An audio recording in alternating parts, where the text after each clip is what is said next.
Hi, everyone. Thank you so much for joining us today. I am Holly Richardson, a director with Thread Strategies. Welcome to Threading It Together.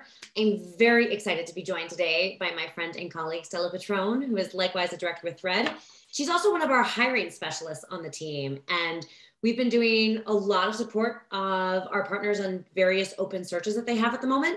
And I'm excited to be here to ask Stella some questions about how to recruit for these roles and where is everybody? Where are the fundraisers and how do I attract them to my open position? So Stella, first and foremost, I've got my position description. I'm ready to go. I'm feeling really good.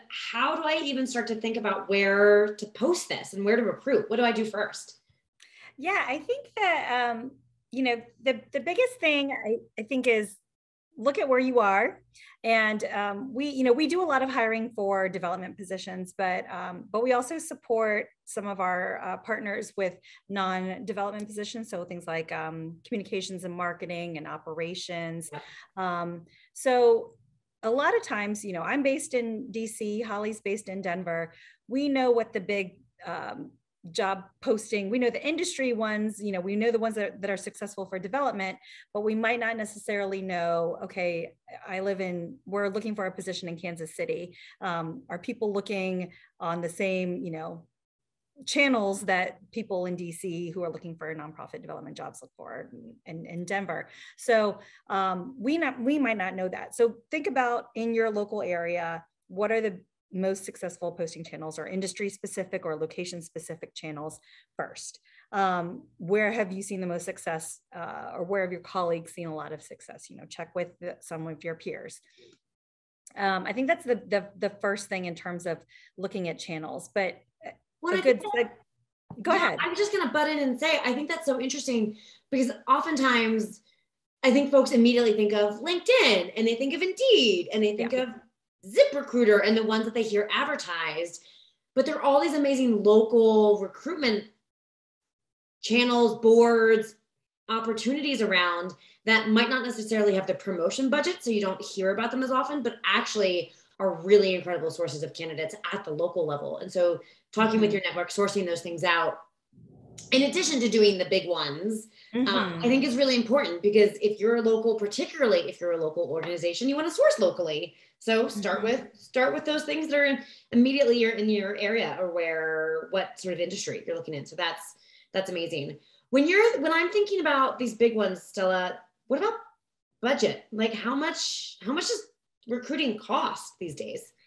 Yeah, I think that's another thing too. And it goes along with that first bullet, which is, look at your overall budget and how much you want to spend. You could spend anywhere from nothing to several $1,000s in recruiting. And some of the larger recruitment sites like that Holly was mentioning can encourage you to spend $1,000 or more just on their site to be able to post there. And so, think about it, but be really smart about it. So I would say, take a look at what all of your options are and price them out. Something we do at Thread Strategies is we give, we've kind of paired, based on our experience, paired a few sites down to, zero investment, low investment, and a high investment, and give some different recommendations based on, the position that you're hiring. Are you hiring nationally? Are you hiring locally? And that kind of thing. So, take a look at your overall budget, but also look at how much, let's say you do have $500 to spend. It might not necessarily, while it might be really tempting to spend that whole 500 on one really powerful site that you've heard from your network, they got a really great candidate from. Think about that, or think about one that touts themselves as, we are the industry leaders in hiring for development, but we are, $350 a posting. Find out, has anyone actually hired from there? And so, that's one of the things that we do at Thread, is we keep track of where the greatest candidates have come from. And sometimes it's come from big budget postings, and sometimes it's come from free sites.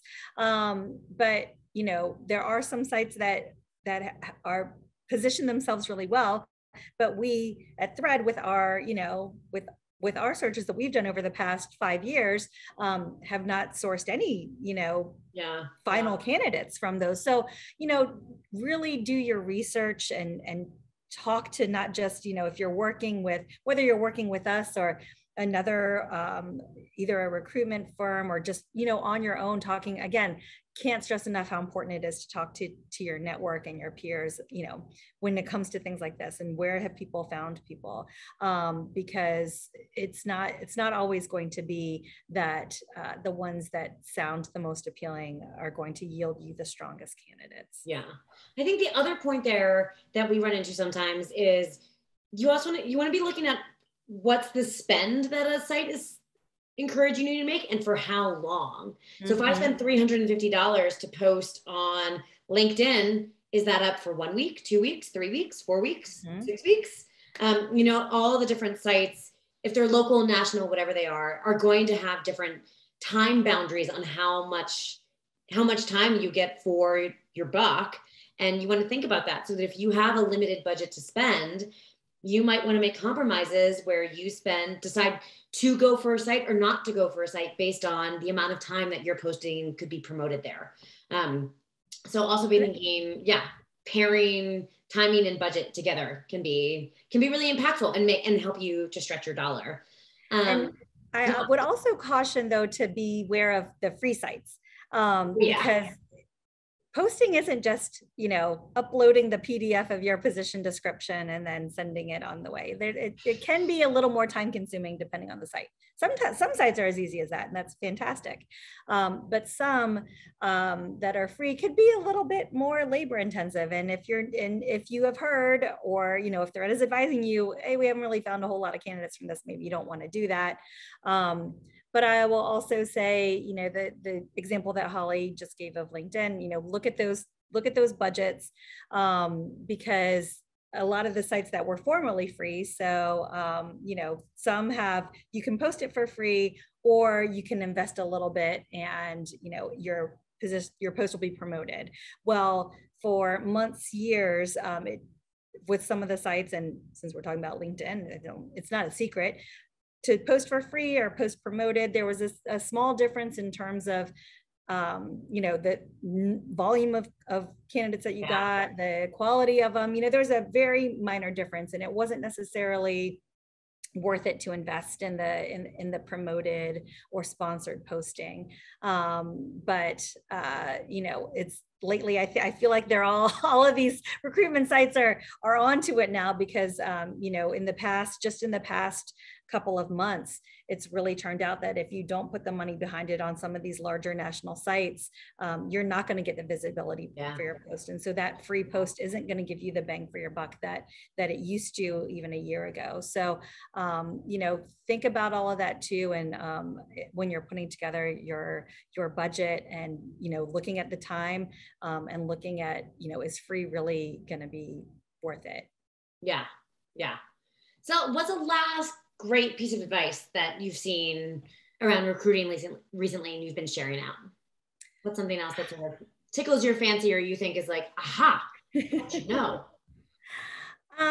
So I think, again, just the network, utilizing your network, not just in where should I post, but sometimes the best people are coming from. And I think, everybody says that, make sure you talk to your board about it and talk to your staff and put it on your social media. And that's, and it's free and it's easy, but really go after your, even if it's offering some kind of fun incentive for your staff and your board, like, hey, we really need, make it fun for them. We really need someone in this position. We're all in this industry, or, we all know people who are looking, because sites are getting more and more expensive to post on for pay, to post on.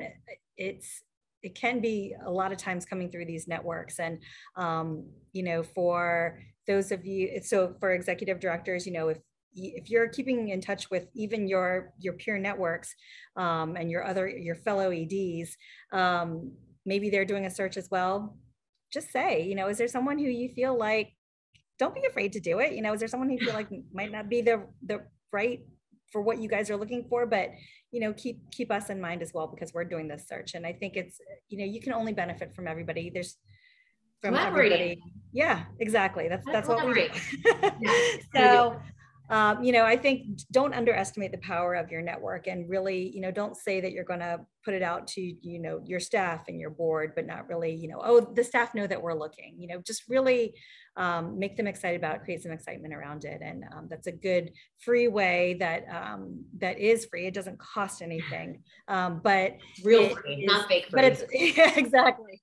But it's, it'll go a lot further than some of the free sites that you might want to post on. Yeah. Amazing. Stella, thank you so much for joining me today, sharing these incredible insights.